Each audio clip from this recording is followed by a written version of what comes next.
Hey guys, how you doing? My name is Lena. Welcome back to another video. So today we're going to talk about my all-time favorite sci-fi books. I know I do this every year, but the thing is, this list hasn't really changed that much, honestly. I discussed this the other day. I'm very harsh with sci-fi books. I struggle a lot to find a sci-fi book that I actually really love. Like, I can find some that I enjoy.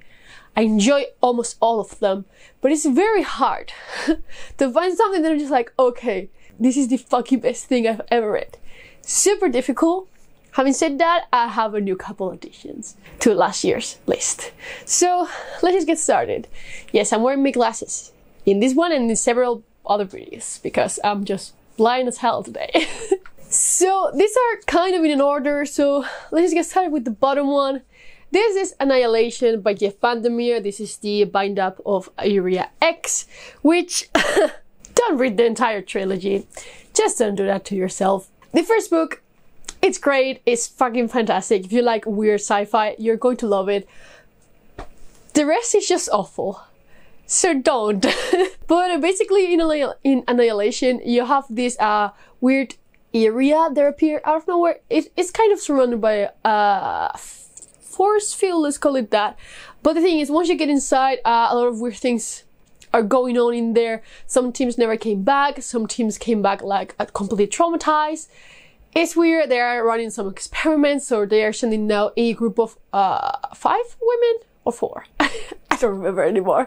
But like, my memories of the movie and this like are so mixed up. Also, I really like the movie, by the way. But yeah, overall, I love this one. Annihilation was one of the first like very weird hard sci-fi books that I've ever read. I still love it to this day. Then the new edition. There is no antimemetics division. This is actually a self-published book. I really hope that some new self-published books can just like get into this list because of SPFFC. Though I really thought about including the Orthogonal Galaxy because I really liked it. One of my favorite books of this year. But there's no antimemetics division. This is hell of a ride. It's super weird. You're not going to understand everything. It's fine. You're just there for the ride, you know? But it's basically about this agency and they are basically fighting animemes. And the thing is, there are these things that you cannot remember once you're not looking at them. Super weird. Like some of them also like gain power over your memories. So weird. There's censored parts in the book. It's super weird. Time jumps. Nothing makes sense for a long time. But I love it. It's like my type of weird. I give this one and all of these 5 stars. I just love it so much. I really want to check out this author, like his other books, because Fine Structure and Ra look amazing, so I really want to try those. Then of course, another edition from last year. This is Hench by Natalie Walshots. This is great. I never thought that a book about superheroes would be here. It's amazing. It's basically about following Anna, and she works as a henchman for the villains in this world. The thing is, one day a hero comes in and basically kind of kills everyone. He has like zero regard for human life. She starts thinking maybe heroes are part of the problem too. So it's amazing. I love this. I know that it's not everyone's cup of tea, but I just love this so much. She feels like such an intelligent character, which is a trope that I love. So yeah, I recommend this one. Hench is amazing.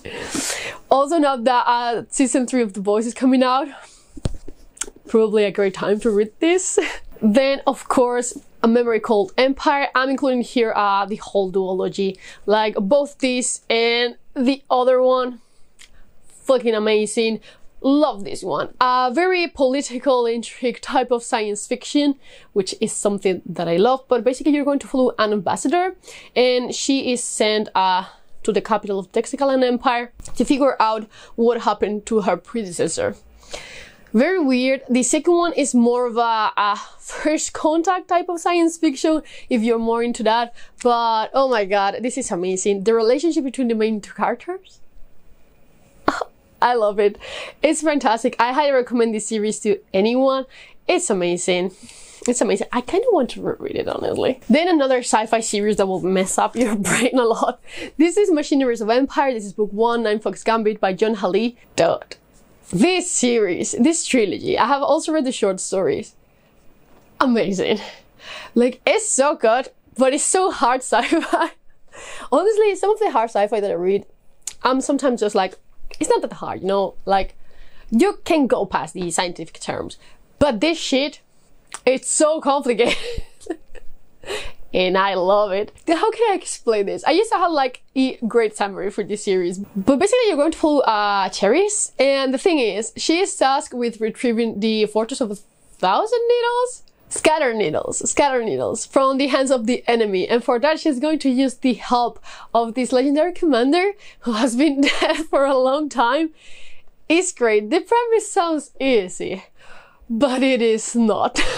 Trust me. It's so fucking weird. Also, the short stories, some of them are not technically short stories, some of them are like fan fiction or bloopers.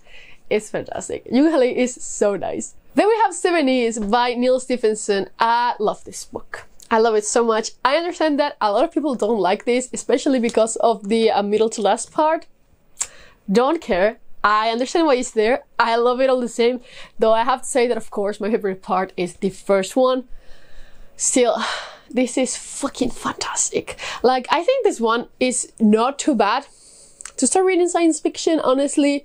Like, it's pretty easy to follow, though it's a big chunker, you know, like, it's big. But I love the moral dilemma in here. Basically, in this one, if I remember correctly, there's this cataclysm, and the cataclysm was that the moon shattered, and now the problem is not the meteors, but the fact that it's going to be this sky that is going to be lit on fire, which every single piece of these meteors are so tiny, so life on Earth is no longer going to be possible.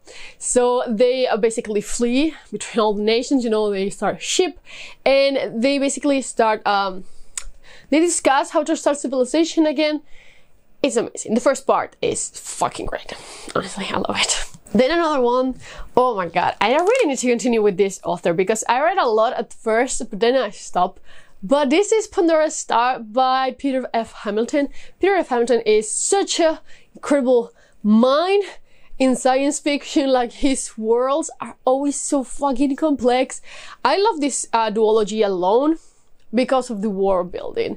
Like, it reminded me, the Commonwealth, so much to the whole entire society of Mass Effect, because everything had like its little tweaks. I just love it. Like, everything here had a purpose, everything was explained, every single technology, which I understand might be a lot to a lot of people. I get it, because more than half of this is world building for me, but I just love it so much, so I don't care. But basically the main premise of this one is that suddenly a star vanishes from the sky. It's not like it explodes or anything, like it just vanished, which is not possible. So they basically assemble a ship and send it out there to investigate. Yeah, it's the first contact with aliens, but there's so much more. There's so much more in here. Also, you're going to follow a shit ton of characters. Like, there's so many. I really like it. It's fantastic, but it's a lot. It is definitely a lot. So if you're going to try this, be careful. Also, I love these editions because look at these spines. They're amazing. But yeah, careful with this one. A lot going on in here. Then this one, I don't have physically. I did have it, but the thing is, I got rid of my Spanish copy because I was planning on buying the whole trilogy, but then I didn't just love the second and third one as much as the first one, so I never bought them, and now I just don't have my copy. It's stupid, I know, but this is Spined by Blake Crouch. I really like the trilogy, but this first book is everything. I love it. It's everything that I love of sci-fi thriller and post-apocalyptic. I cannot even explain how it made me feel because I love the reveal. It just was, it was amazing. Also love this show. Not the second season though, that was awful. But the first one is almost page by page. The book, it was super good. But yeah, basically in this one, you're going to follow Ethan Burke. I think that's his name. I still think I remember. And he is sent to this town called Wellwell Pines to investigate the disappearance of two of his colleagues. Once he gets there, everything is just like so nice. Everyone is fantastic, super nice, super cute, but definitely something's amiss. I'm not going to say anything else. I love weird little towns. If you have thrillers with weird little towns where everything looks perfect, please let me know. I just love that. My favorite trope of all time. Like, I love weird little towns. I'm currently reading a comic book that's called Silk Hills, that has this type of trope where the whole town is just very weird in general. I love it. I love it. But yeah, this one, it's amazing. Then, obviously, the Sanity series. I love this. This is Empire of Silence, book 1 by Christopher Rocchio. Man, I love this series. I've been rereading it in anticipation of book 4 that is coming out. I think it's March, but in the UK it's not till April. Like the copy that I want, these ones, the paperbacks. So I'll be waiting till April. Probably till May, because it's going to take it like 2 or 3 weeks to arrive. But still, we're going to be reading it soon because I just really love them. But in this one, you're going to follow the life story of Hadrian Marlowe, who just basically starts off the book saying that he blew up an entire solar system. And now he's going to tell you his life story. This is also a tale of invasion of this alien species called the Scifi. It's fucking great, dude. I'm sorry, but it's fucking great. I understand why a lot of people struggled with the first half. I didn't struggle as much the second time around. I just love it. Oh man, if you've been struggling reading this, like it's very slow at the beginning, yeah, 100%. Towards the middle and the end, picks up. Book 2 is better. Book 3 is fucking like a masterpiece of science fiction, in my humble opinion. So good in every single aspect, so many subgenres condensed in one book. Amazing. Then, in third place, we have The Passage by Justin Cronin. I'm including this here because this is science fiction post-apocalyptic, more post-apocalyptic than anything else, and also some touches of fantasy here and there. But The Passage, I love this trilogy. This is one of the first, like, big trilogies that I ever finished. All the books are gigantic and I love it. I remember reading book 3, which is as big as this one, in 2 days. I just couldn't stop. I was so invested. I love every single character that we have in here.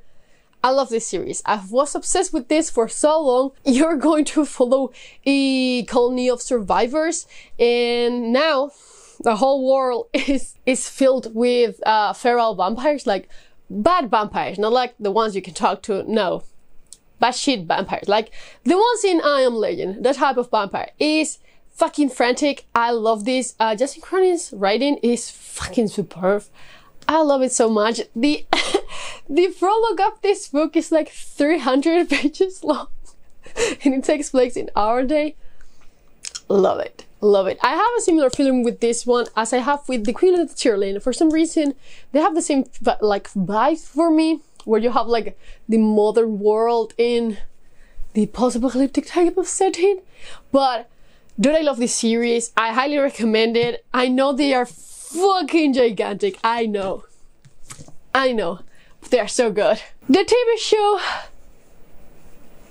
weird. It's basically the prologue of the first book. I really wanted to see how it would evolve, basically, how it will develop. But it was cancelled, so that sucks. But the books are fantastic. Then, yes, it's now number 2. But Blindsight by Peter Watts. This is the bind-up with echopraxia. Oh man, I reread this year. It was already on my favorites last year, but now it's so up high. Like, it's so good. It's sci-fi horror. So terrifying, so weird. You're basically going to follow the crew of this ship. They picked a communication from outer space that wasn't directed to us. It was just out there, and they decided to go and investigate.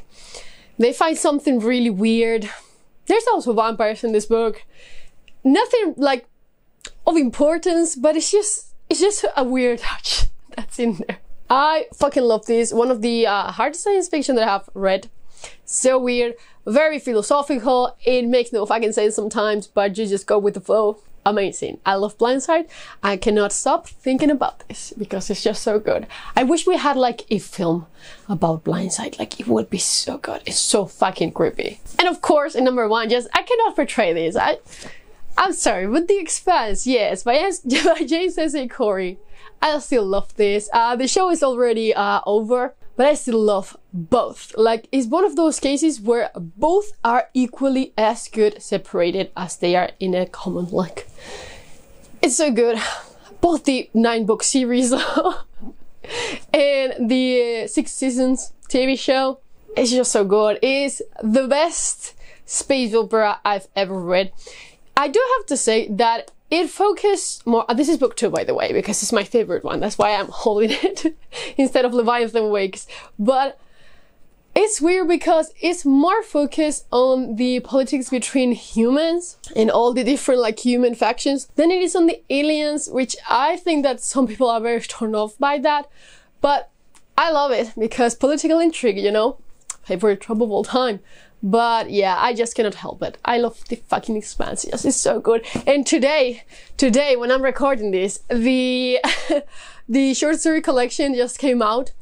I cannot get my hands on a physical copy, but I will be reading all of those soon because I need more. I need a little bit more of this like feeling of space opera that I've been really missing lately. So yeah, those were basically my favorite sci-fi series books of all time. I know that some of them are still going out. Don't care, love them either way. But do you love any of these? Please, what is your favorite science fiction book of all time? I keep wanting more science fiction recommendations. I've been doing this thing for the past 2 months where I read one sci-fi and one fantasy, one sci-fi, one fantasy every single time. And it's been great because I've been just like adding more sci-fi recs lately. So you can expect a video on that soon. But yeah, just please, as always, let me know down in the comments below. But as always, I will see you in the next one. Bye.